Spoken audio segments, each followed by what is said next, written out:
My husband told his sister, "I'm going to divorce her on her 27th birthday. I can't stand looking at her anymore after she gave birth.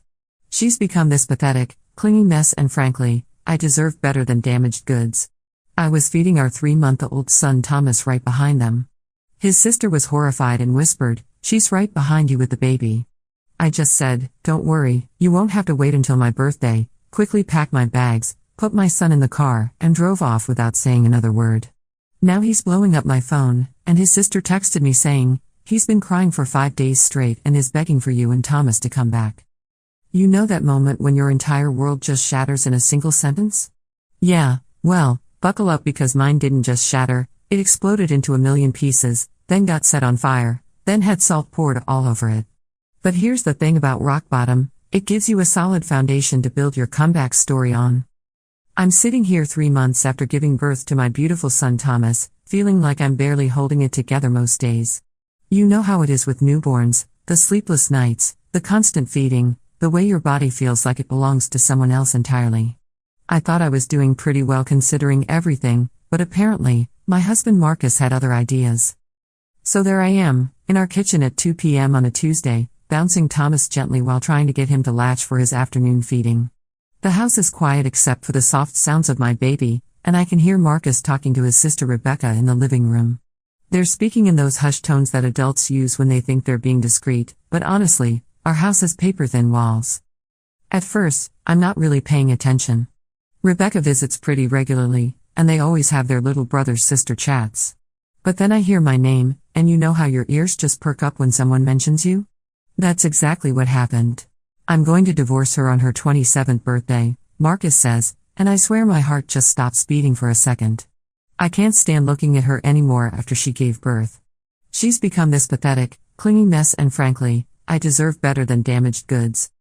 Wait, what? Did he just call me damaged goods? The woman who carried his child for 9 months, who pushed a human being out of her body, who's been running on 3 hours of sleep for the past 12 weeks. Have you ever had one of those moments where you're so shocked that you actually question whether you heard correctly? I'm frozen in place, Thomas still in my arms, and I can feel my hands starting to shake. But then Rebecca's voice cuts through the air like a knife. "Marcus, what are you saying? She's right behind you with the baby." There's this horrible silence that follows, and I can practically feel Marcus turning around to look at me. But here's the thing, I'm not about to give him the satisfaction of seeing me break down. Instead, I look him dead in the eyes and say, "Don't worry, you won't have to wait until my birthday." The look on his face? Pure panic. Like he's just realized that his entire world is about to come crashing down around him. Good. I turn around, walk straight to our bedroom, and start throwing clothes into my suitcase. My hands are moving on autopilot while my brain is trying to process what just happened. 3 years of marriage, and this is how he really feels about me? This is what he thinks of the mother of his child? Thomas is still in my arms, and he's looking up at me with those big blue eyes that are exactly like his father's. "Don't worry, baby," I whisper to him. "Mommy's going to make sure you never have to grow up thinking it's okay to treat people like this." I can hear Marcus behind me now, his voice all panicked and desperate. "Wait, Sarah, let me explain. I didn't mean it like that. I was just what?" I spin around to face him, and the fury in my voice surprises even me. "Just telling your sister exactly how you feel about your wife? Just planning my birthday surprise divorce? Just calling me damaged goods in front of your child?" He's stammering now, trying to find words that don't exist. Because what do you say when someone catches you being that cruel? When they hear you reducing them to nothing more than an inconvenience? I grab the diaper bag, throw in some baby supplies, and head for the door. Marcus is following me, and I can hear Rebecca in the background telling him to let me go, that he's made his choice. Smart woman, that Rebecca. Always liked her better than her brother anyway. "Sarah, please, we can work this out," Marcus is saying as I'm buckling Thomas into his car seat. I was just stressed, I didn't mean any of it. I look at him one last time, and you know what I see? A man who suddenly realized that his comfortable life is about to disappear. Not a man who's sorry for what he said. Not a man who loves his wife. Just a man who's scared of the consequences of his own words. You know what, Marcus? You're right about one thing. You do deserve better. You deserve exactly what you're about to get. And with that, I drive away. No dramatic music, No movie-style rain, just me, my baby, and the open road ahead of us. The first place I go is to my sister Emma's house. She takes one look at me and doesn't ask questions, just pulls me into a hug and takes Thomas so I can finally break down. And break down I do. I cry for the marriage I thought I had, for the man I thought I married, for the family I thought we were building together. But you know what? Tears have a funny way of washing away illusions. And once I'm done crying, I start thinking. Really thinking. See, Marcus always handled our finances. I trusted him completely, never questioned where our money went, never looked too closely at our accounts. Big mistake. Because when you're planning someone's birthday surprise divorce, you don't usually worry about hiding your tracks, do you? Emma helps me set up a meeting with her lawyer friend, Jennifer.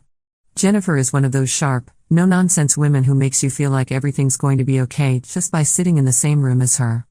She listens to my story, takes notes, and then asks me a question that changes everything. Sarah, do you have access to your joint accounts? I tell her I do, and she nods. Good. Let's take a look at your financial situation before we do anything else. So we dig into our bank statements, credit card bills, investment accounts, everything. And what do we find? Oh, this is where it gets interesting.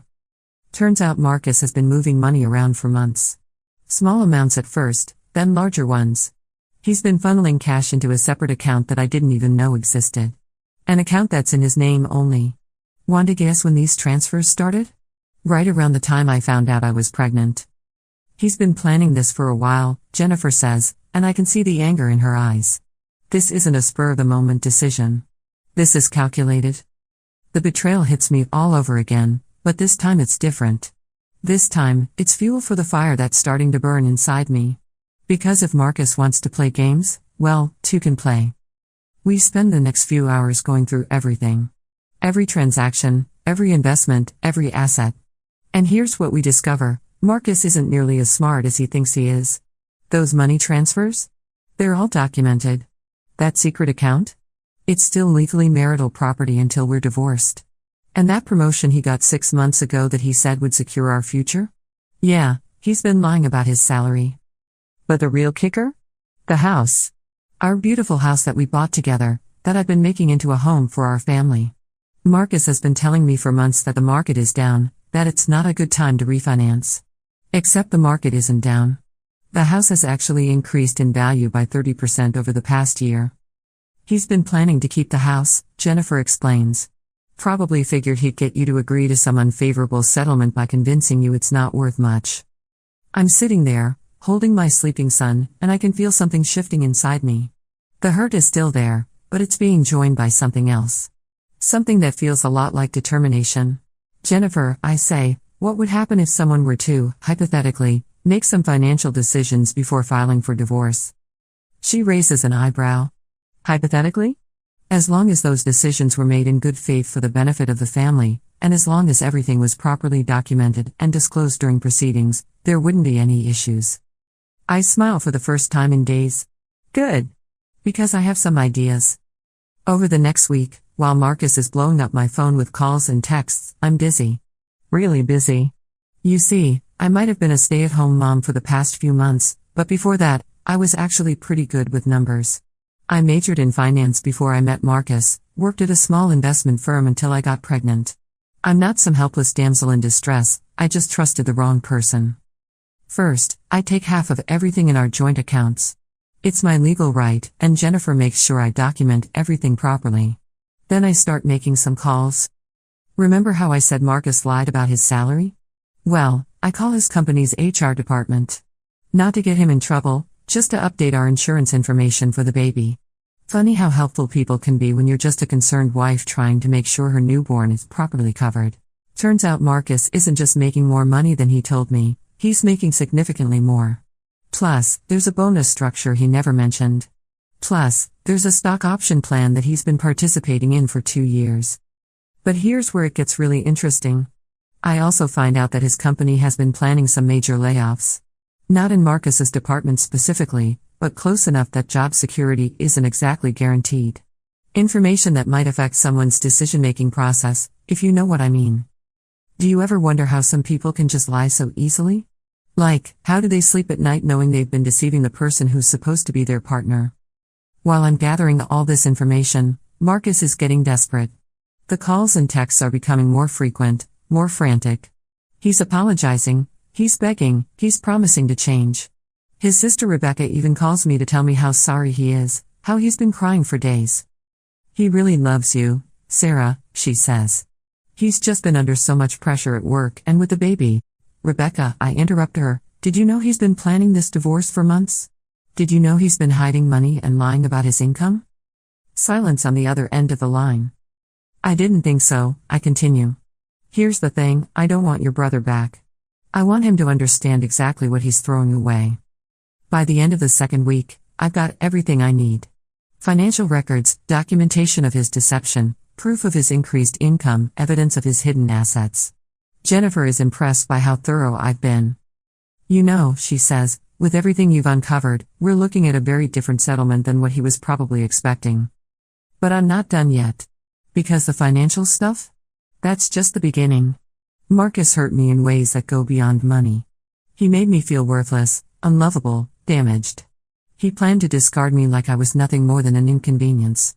And for that, he needs to understand consequences. I start making some other calls. To his work friends, to his family, to the neighbors. Not to talk badly about him, I'm not vindictive like that. Just to let them know that we're separating and that I'll be moving forward with Thomas. Oh, what a shame, his colleague Dave says when I call to let him know Marcus won't be able to make their golf weekend. You two seem so happy. What happened? Well, I say, choosing my words carefully, Marcus decided he deserved better than a wife who had just given birth to his child. The silence that follows is deafening. Because what do you say to that? How do you respond when someone tells you that a man abandoned his family because his wife looked tired after creating life? I have similar conversations with several people. His cousin. His college roommate. The neighbor who always seemed to think Marcus was such a great guy. Each time, I just tell them the truth. Not his version of the truth, not some sugar-coated story about growing apart. The actual truth. Amazing how quickly people's opinions can change when they hear the whole story, isn't it? By week 3, Marcus is in full panic mode. He's not just calling me anymore, he's calling Emma, he's calling Jennifer, he's even calling my parents. He's realized that his reputation is taking a hit, and he's desperate to control the narrative. Sarah, please, we need to talk, he says in one of his voicemails. I know I messed up, but we can fix this. Thomas needs his father. Thomas needs his father? Now he's concerned about what Thomas needs? Where was that concern when he was calling me damaged goods? I finally agree to meet with him. One meeting, in Jennifer's office, with lawyers present. Just to hear what he has to say. He shows up looking terrible. Like he hasn't slept in weeks, like he's been living on coffee and regret. Part of me almost feels sorry for him. Almost. Sarah, he starts, and his voice is shaking. I'm so sorry. I never meant for you to hear that. I don't know what I was thinking. Actually, I say, I think you were thinking very clearly. You were thinking about how to get rid of your wife so you could start fresh. You were thinking about how to hide money so I wouldn't get my fair share. You were thinking about how to manipulate me into accepting less than I deserve. His face goes pale. What are you talking about? Jennifer slides a folder across the table. Your wife has been very thorough in her research, Marcus. Would you like to explain these financial transfers? Or perhaps discuss why you lied about your income? I watch as Marcus opens the folder and realizes that his entire plan has been exposed. The secret account, the hidden assets, the increased salary he never told me about. It's all there, documented and ready to be presented in court. How did you, he starts to say, then stops himself. How did I figure it out? I finish for him. Maybe because I'm not the pathetic, clinging mess you described to your sister. Maybe because I'm actually pretty smart when I'm not being lied to and manipulated. The meeting doesn't last long after that. Marcus realizes he's in deep trouble, and his lawyer spends most of the time trying to figure out how to minimize the damage. But I'm still not done. Because here's the thing about revenge, it's not just about getting even. It's about making sure the person understands exactly what they've lost. A few days later, I get a call from Marcus's boss. Apparently, word has gotten around the office about our separation, and specifically about the circumstances. Marcus's reputation at work is suffering, and it's affecting his performance. His boss wants to know if there's anything the company can do to help with the situation. That's very kind of you, I tell him, but I think Marcus needs to handle this himself. After all, he's the one who decided he deserved better. I also get a call from Rebecca. She's calling to apologize, to tell me that she had no idea Marcus had been planning this for so long. I'm so sorry, Sarah, she says. If I had known what he was really doing, I would have stopped him. I would have warned you. I know you would have, I tell her. But this isn't your fault. This is about choices Marcus made, and now he has to live with the consequences. But then she tells me something that makes my blood run cold. Sarah, I think you should know. Marcus has been talking about trying to get custody of Thomas. He thinks if he can prove you're an unfit mother, he can keep you from getting alimony. The audacity. The absolute, mind-blowing audacity of this man. He calls me damaged goods, plans to divorce me, tries to hide assets, and now he wants to take my child away from me? That's when I realize Marcus has made a critical error. He's pushed too far. He's gone from being a cheating, lying husband to being a threat to my child. And that changes everything. I call Jennifer immediately. We need to accelerate our timeline, I tell her. And we need to be ready for a custody battle. Sarah, with everything we've documented, I don't think he has a case for. I don't care if he has a case or not, I interrupt. He's threatening to take my child away from me. That's not something I'm going to leave to chance. So we get to work. We document everything about my care for Thomas. We get statements from his pediatrician about his health and development. We get character references from neighbors and friends. We build a case that shows I'm not just a fit mother, I'm an excellent one. But then I have an idea. A wonderfully terrible idea. Jennifer, I say, what if we could show that Marcus has been making poor decisions lately? That he's been acting erratically, irresponsibly? What do you mean? Well, he's been planning this divorce for months while pretending everything was fine. He's been hiding money and lying about his income. He's been making major financial decisions without consulting his wife. He's been telling people terrible things about the mother of his child. Does that sound like someone who should have custody of a baby? Jennifer smiles. You know, when you put it that way, it really doesn't. We spend the next week building a case that paints Marcus as an unreliable, deceptive person who makes poor decisions and can't be trusted to put Thomas's needs first. And the beautiful thing is, we don't have to lie or exaggerate. We just have to present the facts. The divorce papers are filed on a Friday. Marcus gets served at his office, in front of his colleagues. I'm not there to see it, but Rebecca calls me afterward to tell me he came home white as a sheet, shaking. He couldn't believe it, she says. He kept asking how everything went so wrong so quickly. Tell him it went wrong the moment he decided I was damaged goods, I reply. The next few weeks are a blur of legal proceedings, mediation sessions, and court appearances. Marcus tries to fight, but his position gets weaker with each revelation. The hidden money, the lies about his income, the secret planning, it all comes out, and it all makes him look terrible. His lawyer tries to argue that I'm being vindictive, that I'm only doing this to hurt Marcus. But Jennifer is ready with our response. Your Honor, Mrs. Peterson is simply ensuring that she and her child receive what they're legally entitled to. Mr. Peterson chose to hide assets and lie about his income. Mrs. Peterson chose to uncover the truth. One of these is legal, and one is not. The judge is not impressed with Marcus's behavior. During one hearing, she actually says, Mr. Peterson, you planned this divorce for months while deceiving your wife about your finances. You called her damaged goods after she gave birth to your child. And now you want the court to believe that you're the victim here?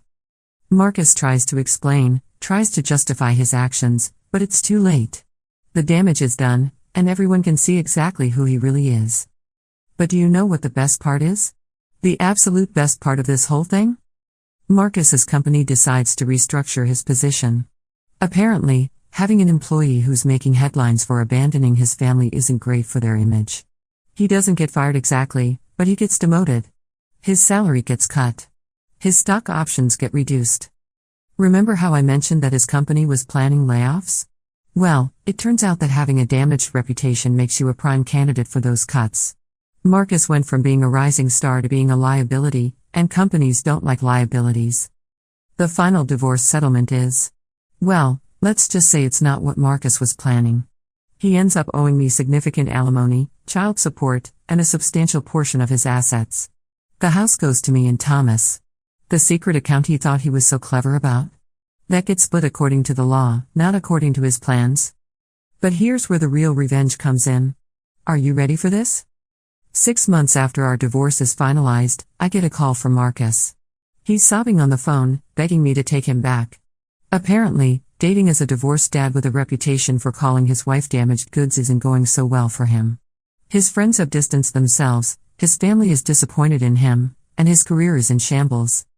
Sarah, please, he's saying through tears. I made a terrible mistake. I love you, I love Thomas. I want our family back. I listen to him cry for a few minutes, then I say, Marcus, do you remember what you told your sister about deserving better? Yes, but I was wrong, I was so wrong. No, I interrupt. You were right. You do deserve better. You deserve exactly what you got. You deserve to be alone, to have your reputation destroyed, to lose everything you thought was important. You deserve to understand what it feels like to be treated like damaged goods. There's silence on the other end of the line. But here's the thing, I continue.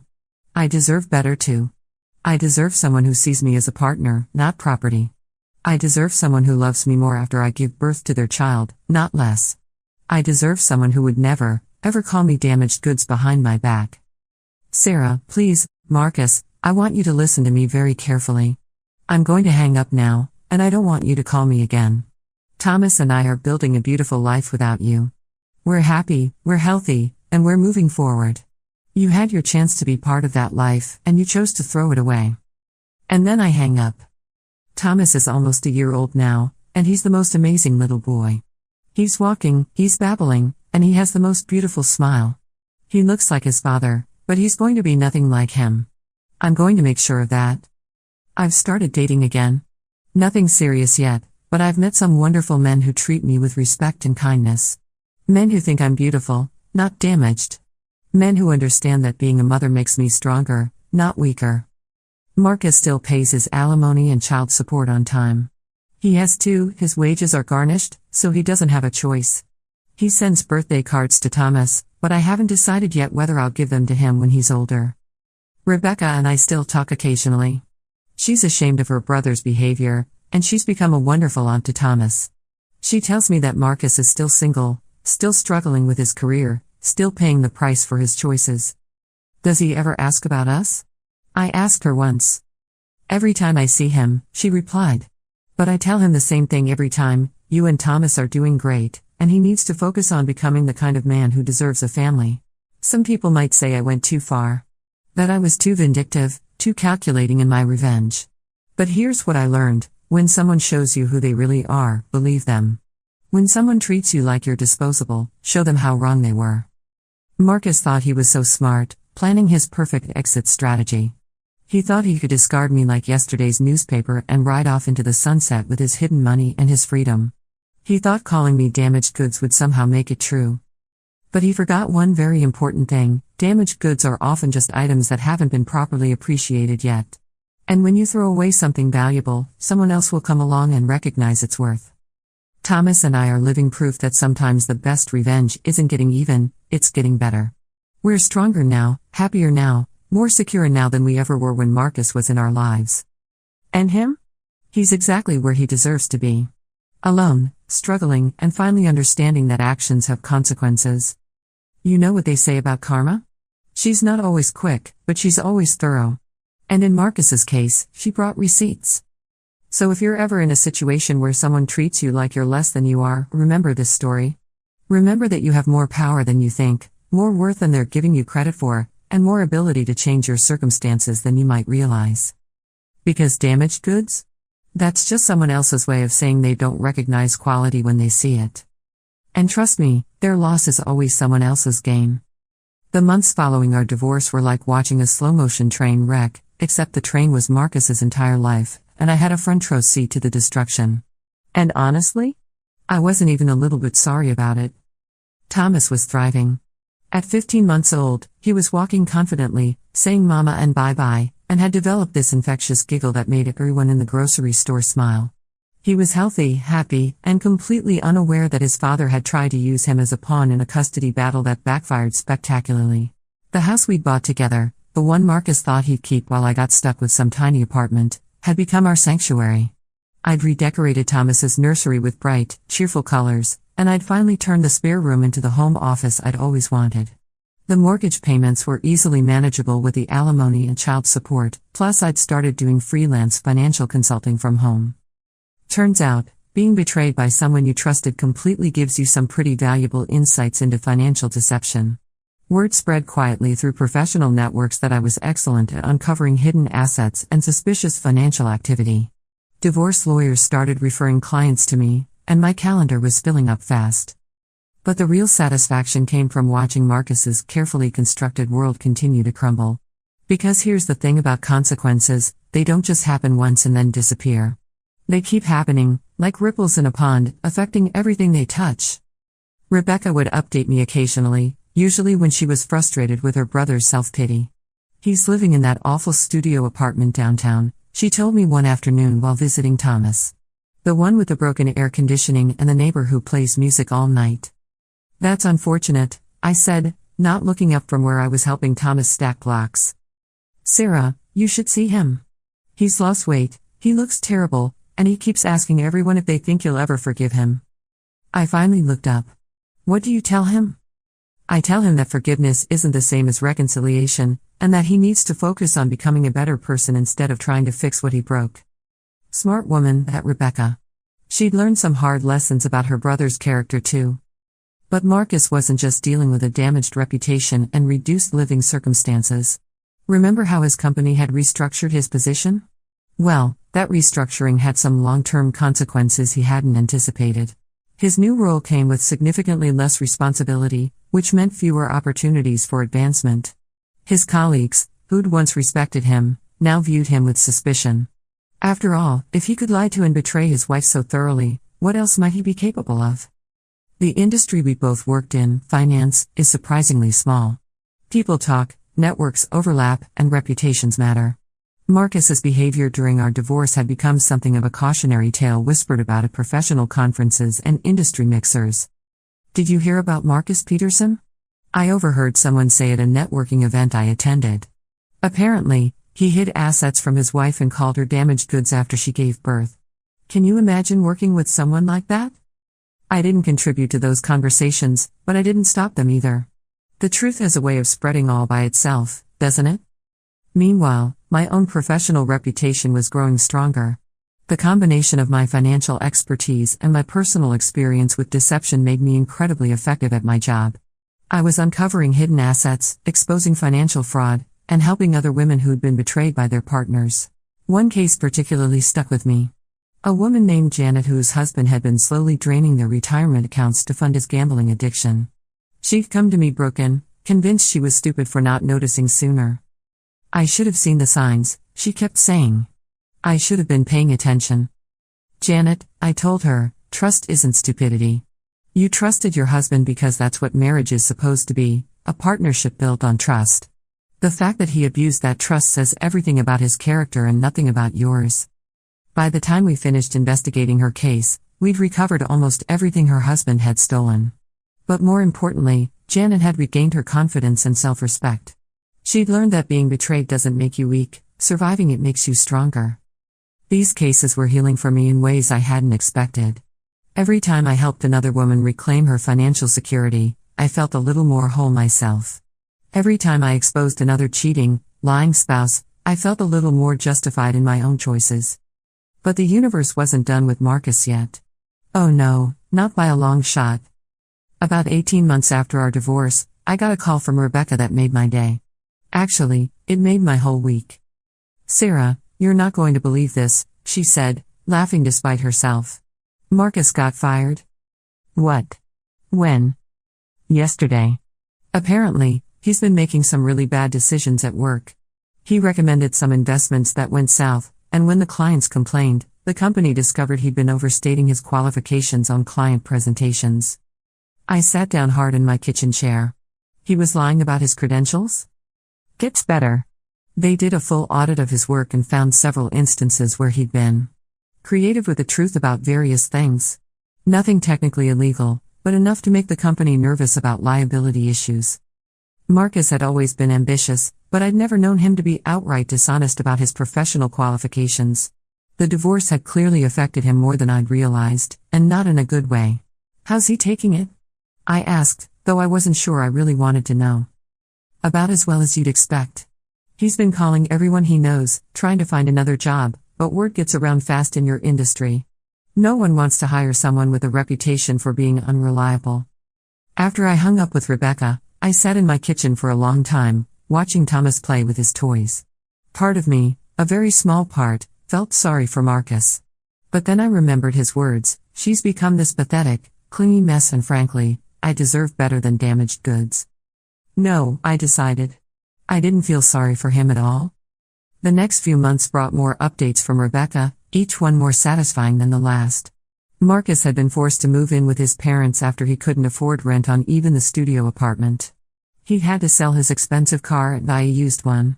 He'd started working at a small accounting firm for a fraction of his previous salary. He keeps asking about you and Thomas, Rebecca told me during one of our regular coffee dates. He wants to know if you're dating anyone, if you seem happy, if Thomas is walking and talking yet. What do you tell him? The truth. That you're flourishing, that Thomas is amazing, and that you've both moved on with your lives. And how does he react to that? Rebecca sighed. He gets this look on his face, like he's just realizing what he threw away. Then he usually changes the subject or finds some excuse to leave. But then Rebecca told me something that made my blood run cold all over again. Sarah, I think you should know. Marcus has been talking about trying to get more custody time with Thomas. He thinks if he can show the court that his financial situation was just temporary, he might be able to get overnight visits. The protective mama bear in me immediately reared up. Over my dead body. I thought you should know so you can be prepared. He's convinced himself that having more time with Thomas will somehow fix everything else in his life. I called Jennifer immediately. We need to talk about custody modifications, I told her. Sarah, with the current arrangement, Marcus gets supervised visits twice a month. His recent job loss and financial instability actually work in our favor if he tries to petition for more time. That's not enough. I want to make sure he can't blindside me with some legal maneuver. All right, let's review everything and make sure our position is solid. What we discovered during that review was both infuriating and satisfying. Marcus's financial situation was even worse than I'd thought. He wasn't just struggling, he was drowning. He'd missed several child support payments, though his wages were garnished so the money eventually came through. He'd had to declare bankruptcy to deal with debt he'd accumulated trying to maintain his lifestyle after the divorce. But here's the kicker, he'd been telling people that his financial problems were my fault. That I'd been vindictive in the divorce proceedings and taken more than I deserved. That I was keeping him from his son out of spite. He's been playing the victim, Jennifer explained. Painting himself as the wrong party who's just trying to be a good father. Can he actually get more custody with that narrative? Not with his current financial situation and history of deception. But Sarah, there's something else. I've been doing some research, and I found something interesting. She handed me a folder filled with documents I didn't recognize. What's this? Remember how Marcus was planning to divorce you on your birthday? Well, it turns out he'd been preparing for longer than we realized. He'd already consulted with 3 different lawyers before he settled on the one who represented him. I started reading through the documents, and my hands began to shake. Marcus hadn't just been planning to divorce me, he'd been planning to destroy me. One of the lawyers had recommended trying to prove I was an unfit mother due to postpartum depression. Another had suggested arguing that I was financially irresponsible and couldn't be trusted with assets. A third had outlined a strategy for getting full custody while minimizing child support payments. I couldn't even finish the sentence. The level of calculated cruelty was breathtaking. This is evidence of premeditation, Jennifer said firmly. This shows that Marcus wasn't just making an impulsive decision, he was systematically planning to take everything from you, including your child. I kept reading, and each page made me angrier. Marcus had been researching my mental health, looking for any signs of instability he could use against me. He'd been documenting every time I seemed tired or overwhelmed, every moment of normal new mother stress, planning to twist them into evidence of my inadequacy. He'd even been planning to argue that my close relationship with Emma was somehow unhealthy, that I was too dependent on my sister and couldn't function independently. How did you get these documents? I asked Jennifer. Let's just say that lawyers talk to each other, and Marcus's reputation has preceded him. When word got out about how he treated you, Some people in the legal community felt that certain information should be available to opposing counsel. I looked up from the papers. Are you telling me that Marcus's own lawyers turned on him? I'm telling you that the legal profession takes a dim view of people who abuse the system to hurt their families. Marcus burned a lot of bridges with his behavior. Reading through those documents was like seeing inside the mind of someone I'd never really known.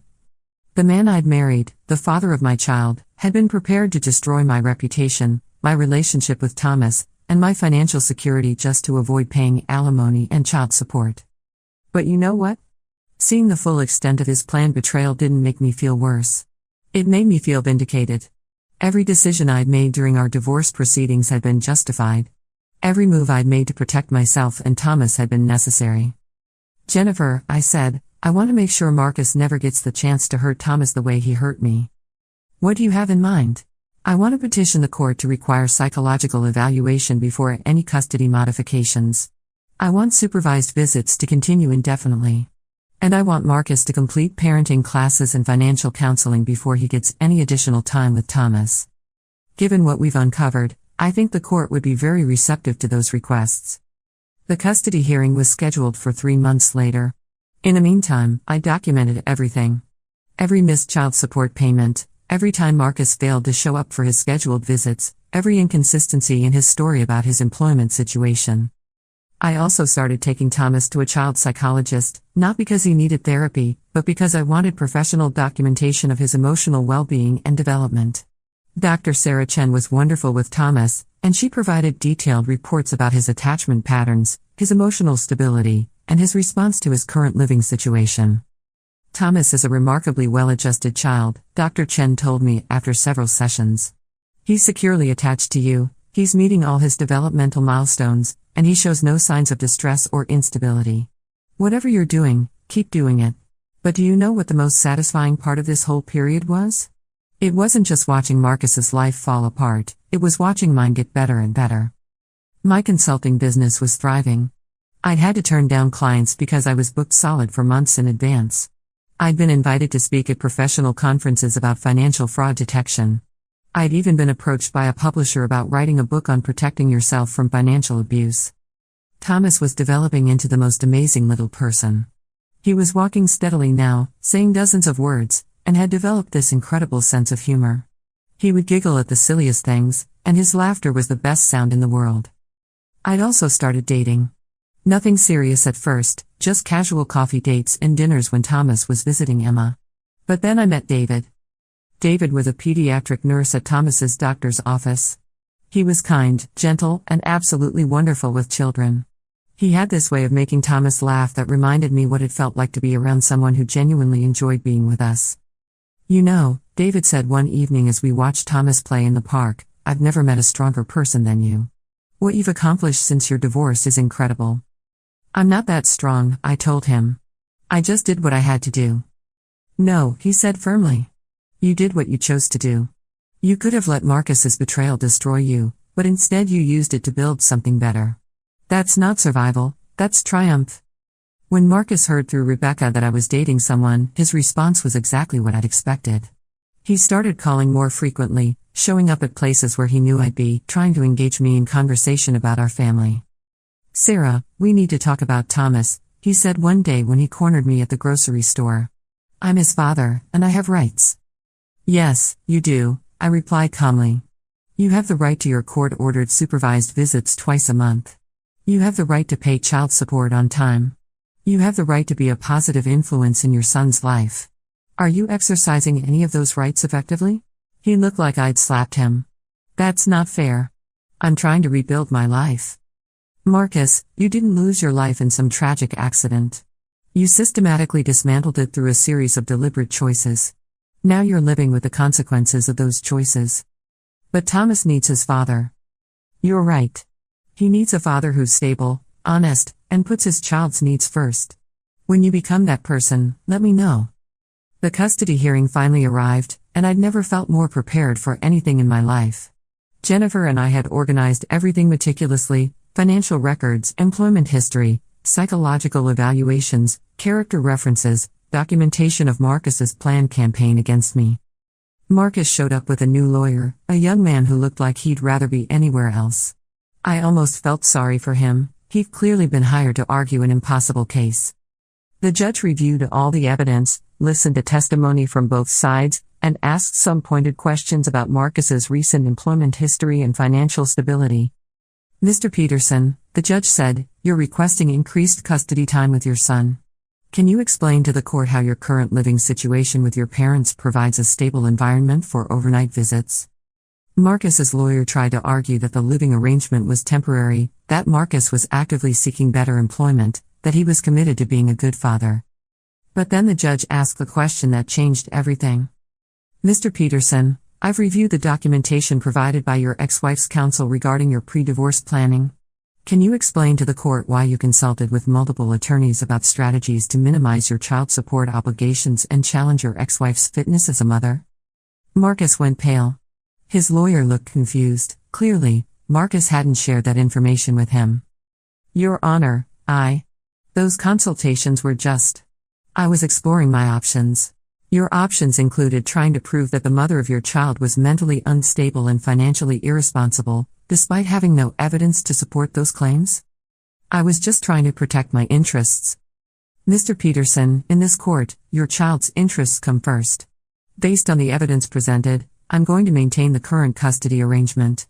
Supervised visits will continue twice monthly, and any future modifications will require you to complete parenting classes, financial counseling, and psychological evaluation." The judge wasn't done. "Furthermore, Mr. Peterson, I'm ordering you to pay for the psychological evaluation costs your ex-wife incurred in preparing for this hearing. Your deliberate deception and manipulation of the legal system has cost your family time, money, and emotional distress." Marcus's face crumpled. His lawyer was frantically shuffling papers, trying to figure out how to salvage the situation. "Your Honor," the lawyer said, "my client has been struggling financially. Then your client should have considered that before he chose to hide assets and lie about his income during divorce proceedings," the judge interrupted. "This case is a textbook example of how deception and manipulation harm children and families. I will not reward that behavior with increased custody privileges." Walking out of that courtroom, I felt like I could fly. Thomas was strapped into his stroller, babbling happily and completely oblivious to the fact that his future security had just been protected by a wise judge who saw through his father's manipulation. But Marcus wasn't done making poor choices. Oh no, he had a few more mistakes left in him. A few weeks after the custody hearing, I got a call from Rebecca that made me laugh out loud. "Sarah, you're not going to believe this, but Marcus has been posting on social media about his custody battle and how the system is rigged against fathers." "He's airing his personal business on social media?" I asked, incredulous. "It gets worse. He's been sharing articles about fathers' rights and posting these long rants about how divorce courts favor mothers. He's even started a blog called Fighting for Fatherhood where he talks about his journey." I immediately looked up his blog, and what I found there was both pathetic and infuriating. Marcus had completely rewritten history, painting himself as a devoted father who'd been unfairly treated by a vindictive ex-wife and a biased legal system.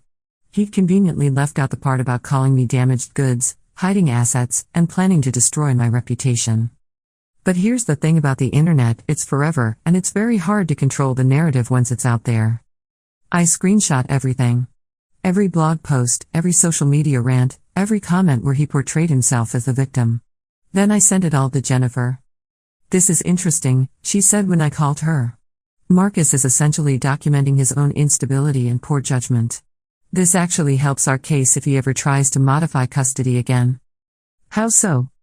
"Well, for one thing, he's publicly criticizing the judge's decision, which courts generally don't appreciate. For another, he's demonstrating that he's more interested in being right than in what's actually best for Thomas. And finally, he's showing that he can't accept responsibility for his own actions." But the best part was yet to come. Because Marcus's blog and social media posts didn't just stay within his little echo chamber of bitter divorced men. They spread. David showed me an article that had been shared in several parenting groups he followed.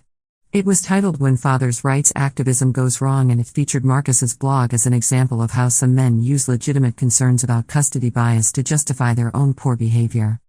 The author did a deep dive into his divorce records, David explained. Everything Marcus tried to hide came out. The asset hiding, the planned character assassination, the lies about his income, it's all there. I read the article, and it was devastating. The author had clearly done their research, and they presented Marcus's case as a cautionary tale about how manipulation and deception can backfire spectacularly. This guy tried to destroy his wife's reputation and financial security, the article concluded, and when that didn't work, he tried to paint himself as the victim of a biased system. But court records show that he was simply held accountable for his own deceptive behavior. The article was shared thousands of times across social media platforms. Marcus's real name was attached to it, along with details about his professional reputation and employment history. Within a week, Marcus's blog disappeared. His social media accounts went private. But the damage was done. The article had captured screenshots of everything, and it was too late to put the genie back in the bottle. Rebecca called me a few days later, and she sounded exhausted. "Sarah, Marcus is having some kind of breakdown. He's been calling me constantly, asking if I think he can sue the person who wrote that article. He keeps saying his life is ruined." "What do you tell him?" "I tell him the truth. That he did this to himself. That every single fact in that article came from his own words and actions. That if he'd just accepted the divorce settlement and focused on being a good father, none of this would have happened." "How's he taking that?" "About as well as you'd expect. He hung up on me the last time we talked. I should have felt sorry for him. Maybe a better person would have. But I remembered sitting in that kitchen, feeding our 3-month-old son, hearing my husband call me damaged goods while planning to destroy my life. I remembered the fear I'd felt when he threatened to take Thomas away from me. I remembered the cold calculation in those legal documents, the systematic way he planned to manipulate the system to hurt me. No, I didn't feel sorry for him. I felt like justice had finally been served. Thomas was 2 years old now, walking confidently and chattering constantly. He had his father's eyes but my stubborn streak, and he was developing into the most amazing little person. He loved books, music, and anything that involved water. He had no memory of his father's betrayal, no awareness of the legal battles that had been fought to protect him. David and I had been dating for almost a year, and he was wonderful with Thomas. He never tried to replace Marcus, he just focused on being a positive male role model in Thomas's life. He taught Thomas to stack blocks, read him bedtime stories, and played endless games of peekaboo. "You know," David said one evening as we watched Thomas play with his toys, "I think you're the strongest person I've ever met." "I'm not strong," I told him. "I just refuse to let someone else define my worth." "That's exactly what makes you strong." My consulting business was booming. I'd written the book about protecting yourself from financial abuse, and it was doing well. I'd been invited to speak at law schools about asset investigation techniques.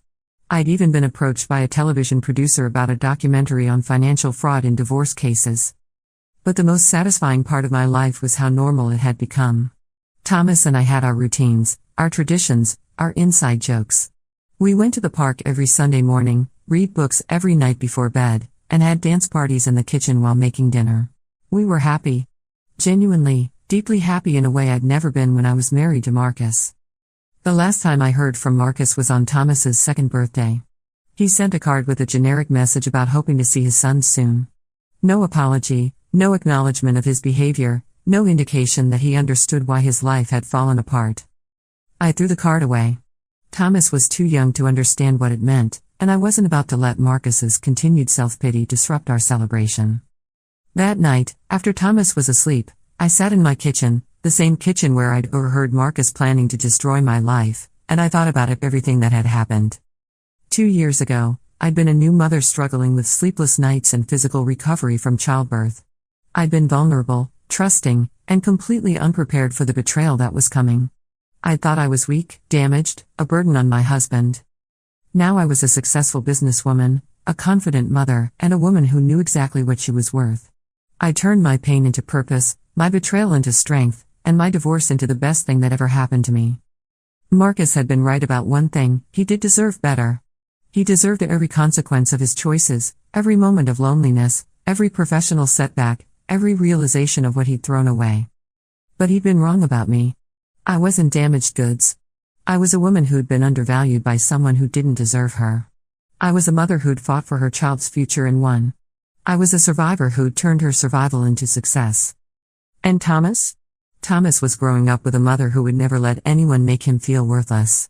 He was learning that actions have consequences, that integrity matters, and that real strength comes from doing the right thing even when it's difficult. Sometimes I wondered if Marcus would ever understand what he'd lost. If he would ever realize that calling me damaged goods had been the biggest mistake of his life. If he would ever figure out that his own behavior had been the source of all his problems. But mostly, I didn't think about Marcus at all. Because I was too busy living my best life, raising my amazing son, and proving every day that his judgment of me had been completely wrong. The best revenge, it turned out, wasn't getting even. It was getting better. It was thriving in spite of his cruelty, succeeding because of my own strength, and building a beautiful life that had no room for his toxicity. Marcus had called me damaged goods, but I'd proven that I was actually a precious gem that he'd been too blind to appreciate. And now someone else would get to discover my worth while he remained alone with his poor choices and their consequences. Justice, I'd learned, doesn't always come quickly. But when it comes, it's thorough. And sometimes, the best revenge is simply refusing to let someone else's opinion of you become your reality. Thomas and I were living proof that sometimes the person who tries to destroy you ends up giving you the greatest gift of all, the chance to discover just how strong you really are.